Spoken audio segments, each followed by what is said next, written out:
오늘은 누가복음 2장 8절부터 14절 말씀을 가지고 크리스마스의 의미를 찾는 그대에게라는 주제로 말씀드리고자 합니다. 본문을 세 단락으로 나누어 설계하고자 합니다. 첫 번째 단락은 본문의 종합적인 해석입니다. 두 번째 단락은 크리스마스의 의미를 오해 외면하는 세상과 현대 교회에 대한 이야기입니다. 세 번째 대지는 결론으로서 크리스마스는 우리에게 어떤 삶을 살라고 하는가에 대해서 말씀드리고자 합니다. 먼저 6가지 질문을 통해서 본문의 종합적인 의미를 찾아보고자 합니다. 첫 번째 질문, 예수님은 언제 탄생했는가? 1절, 그때 가이사 아구스토가 영을 내려 온 천하로 다 호적하게 하였으니 라고 말하고 있습니다. 예수 그리스도의 탄생은 로마의 아우구스투스 황제가 통치하던 때였습니다. 그가 호적을 하라고 명을 한 것은 세 번이었는데 주전 28년, 두 번째는 주전 8년, 세 번째는 주후 6년에 실시되었습니다. 2절, 이 호적은 구레뇨가 수리아 총독되었을 때 처음 한 것이라 라고 말합니다. 유대 역사가 요세푸스는 구레뇨가 주후 6년부터 수리아 총독을 맡았다고 합니다. 그렇다면 예수님의 탄생 연도가 주후 6년이 됩니다. 문제는 성경에 나타나는 헤롯 대왕이 기원전 4년에 죽었다는 것입니다. 성경의 기록과 역사의 기록에 문제가 생깁니다.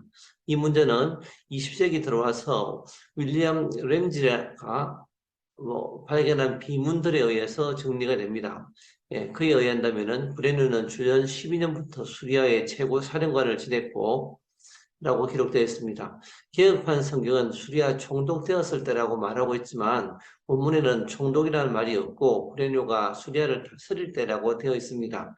정리하게 되면은 브레뇨가 수리아를 다스리고 있을 때 시행된 인구조사 중에서 첫 번째 주전 8년에 시행된 호적조사 시기를 가리킨다고 보는 것이 좋겠습니다. 두 번째 질문입니다. 예수님이 나사렛 혹은 예루살렘에서 태어나지 않고 베들레헴에서 태어나셔야 될 이유가 무엇입니까? 라는 질문입니다. 4절에 보면은 요셉도 다윗의 집 족속이므로 갈릴리 나사렛 동네에서 유대를 향하여 베들레헴이라 하는 다윗의 동네로라고 기록되어 있습니다. 황제의 명령에 따라 모든 사람은 생업을 접고 호적하기 위해 자기 고향으로 돌아가야 했습니다. 갈릴리 나사렛에 살던 요셉과 마리아도 만삭의 몸으로 100km가 넘는 거리를 이동해서 유대 베들레헴에 도착해서 순산했습니다.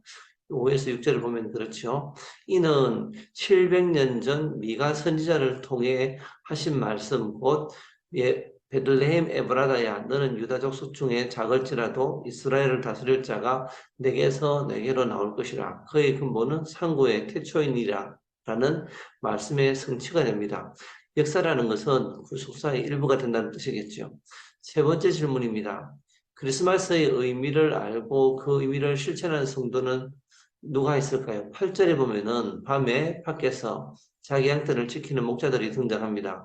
그들은 하나님께서 선택된 사람들을 죄로부터 구원하실 구주를 기다렸고 크리스마스의 의미를 자신의 죄를 대속하실 구주가 이 세상에 태어난 날로 인간에게 줄 수 있는 가장 큰 소식, 하나님과 인간 사이를 가로막고 있는 죄의 문제를 해결하실 분, 영원히 찬송하고 기뻐하고 감격할 이유가 되신 그리스도의 태어난 날로 이해했습니다. 네 번째 질문. 예수님의 날심이 지극히 높은 곳에서는 하나님께 영광이요, 땅에는 하나님이 기뻐하심을 받은 사람들 중에 평화라고 말하고 있습니다. 그렇다면 뱀의 후손에게 어떤 소식이 될까요?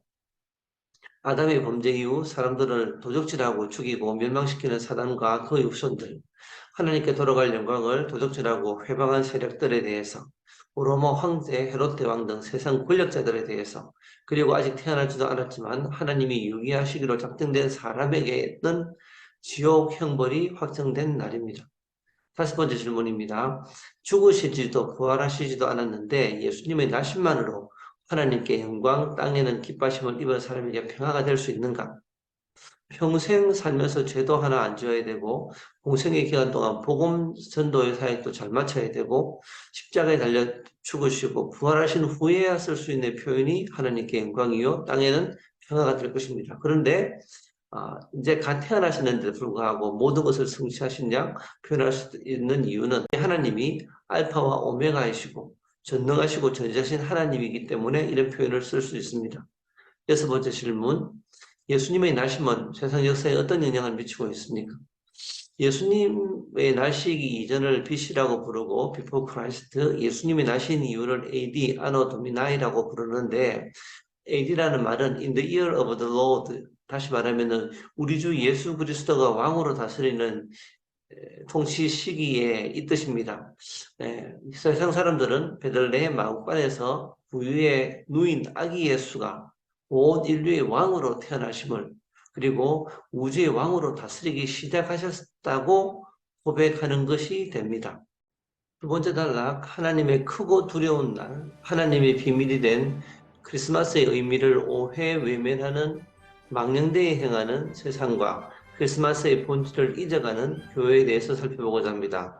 먼저 예수님이 나심을 잘못 기념하는 세상에 대해서 말씀드리고자 합니다. 12월이 되면 도시 번화가는 휘황찬란하게 장식된 크리스마스 트리, 그리고 기분 좋은 크리스마스 캐럴이 울려 퍼지고 수많은 사람들이 분주히 오가며 크리스마스 선물을 사고 축하 카드를 보내고 크리스마스 이브가 되면 밤을 새우 유흥을 즐기기도 합니다. 크리스마스는 예수님이 탄생한 날을 기념하는 공휴일이라는 것을 지식적으로 아는데 그분이 태어나셔야만 하는 이유에 대해서는 관심이 없습니다. 예수님을 인류의 4대 성인 중에 한 분으로 사람들을 위해 십자가에 달려 죽으시면서까지 사람을 사랑하셨다는 것을 아는데 왜 죽으셔야 되는지에 대해서 관심이 없습니다. 산타 할아버지가 선물을 나눠준다는 것을 알고 선물을 사서 자녀 혹은 이웃 어린이들에게 나누어주는데 산타크로스가 누구인지 왜 선물을 나누어주는지에 대해서는 관심이 없습니다. 두 번째, 본질을 잊어가는 교회에 대해서 말씀드리고자 합니다. 말 부유의 누인 아기 예수, 죄인의 친구 되신 예수님은 스스럼없이 말하는데 교회는 죄인의 친구가 될 마음이 있을까요? 가난하고 병들고 소외되고 외면받는 무리들, 장녀, 세리, 이방인, 귀신 들린 사람들을 찾아가셨고 그들에게 제자를 보내셨고 그들이 예수님을 찾아오면은 늦은 시간에도 외면하지 않으셨는데 세상 사람들에게 교회는 소외받는 자들의 친구로 알려져 있을까요? 소외받는 자들이 교회에 몰려오고 있나요? 그들을 양육하기 위해 해산의 수고를 하려 할까요? 많은 교회가 성장과 부흥을 생각하면서 크리스마스의 본질을 잊고 있는 것은 아닌지요? 네, 세 번째 단락, 크리스마스는 우리에게 어떤 삶을 살라고 요청합니까? 한밤중 들판에서 양떼를 지키는 목자가 천사로부터 온 백성에게 미칠 큰 기쁨의 좋은 소식을 듣자 어느 마구간인지도 모른 채 올바로 이끄실 하나님을 믿고 곧장 베들레헴으로 달려갔습니다.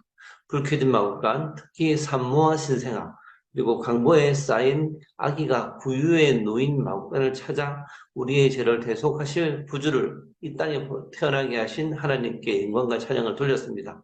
목자 외에도 동방박사들, 아기 예수님을 안고 하나님을 찬송한 시므온, 아셀지파 바누엘의 딸 안나 등도 크리스마스의 의미를 올바르게 알고 실천했습니다.